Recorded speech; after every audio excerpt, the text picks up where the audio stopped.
Hello everybody, welcome to this video on A-Level English Literature. Everything you see is taken from the ebook which you can pick up at mrbruff.com or on amazon.co.uk for just £4.99. It was written by Kerry Lewis, aka Mrs. Spag. In today's video I'm going to continue our look at AO3. We're going to explore literary periods and movements, and I'm going to break this session down into two videos, so make sure you subscribe to the channel to watch the next one. A literary period or movement is a writing trend over a particular period of time in which novelists, playwrights and poets have similar approaches to their work.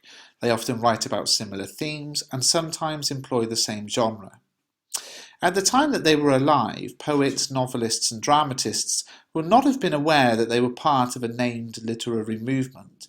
This came much later when academics analysed and categorised similarities between groups of writers and their works. To demonstrate your knowledge of context, you might identify the literary movement into which your text falls and examine the extent to which the text fits into the respective movement.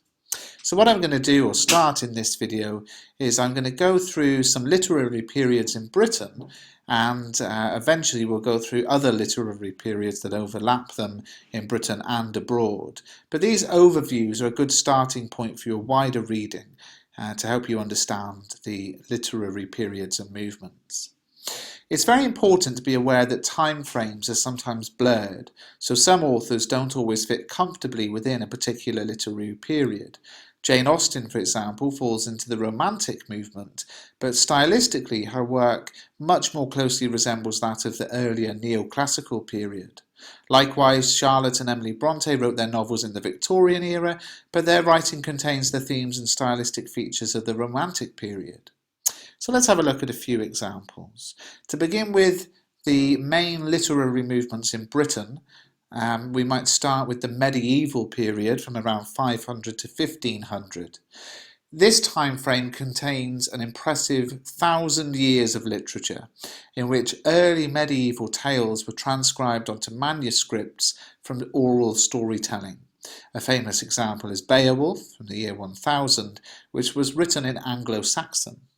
People also wrote in Latin, French, Welsh, Old English and different Middle English dialects.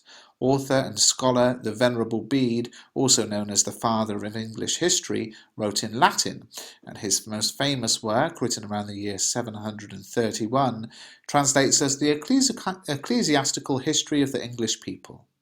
More than 600 years later, Geoffrey Chaucer's The Canterbury Tales, 1390, was written in Middle English, and that's one that many of you might be studying.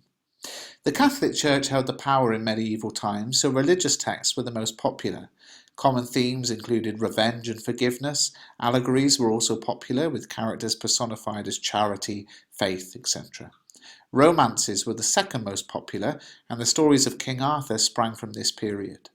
With the arrival of the printing press in 1473, books could be mass-produced for the first time, heralding the advent of the next literary movement, the English Renaissance, otherwise known as the early modern period from around 1485 to 1700.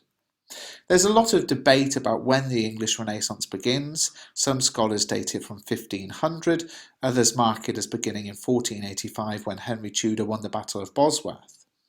Now, the word Renaissance means rebirth of learning, and it holds the idea of moving out of the Dark Ages, with its memories of the Black Death, into exciting and optimistic times. Ancient Greek and Roman texts influenced the Renaissance writer, and these texts were, in a sense, reborn in new writings. People studied grammar, rhetoric, history, poetry, and moral philosophy. They looked for evidence of them in your crafting of your Renaissance writer's work. With the arrival of the printing press, more texts began to be mass-produced in English. A culture of poetry and drama emerged with Shakespeare, Francis Bacon, John Donne, Ben Jonson, Edmund Spenser, Christopher Marlowe and Thomas Wyatt. And these Renaissance poets and dramatists tended to focus on human existence, particularly the themes of human potential and love. The two pictured here, see if you can guess them. Yeah, William Shakespeare and John Donne. It's quite interesting when we look at the literary movements, and I show you a couple of pictures of each one of some of the most famous writers in that movement. They do look very similar interesting to analyse the fashion. So in the next video we'll have a look at the Age of Reason, otherwise known as Enlightenment.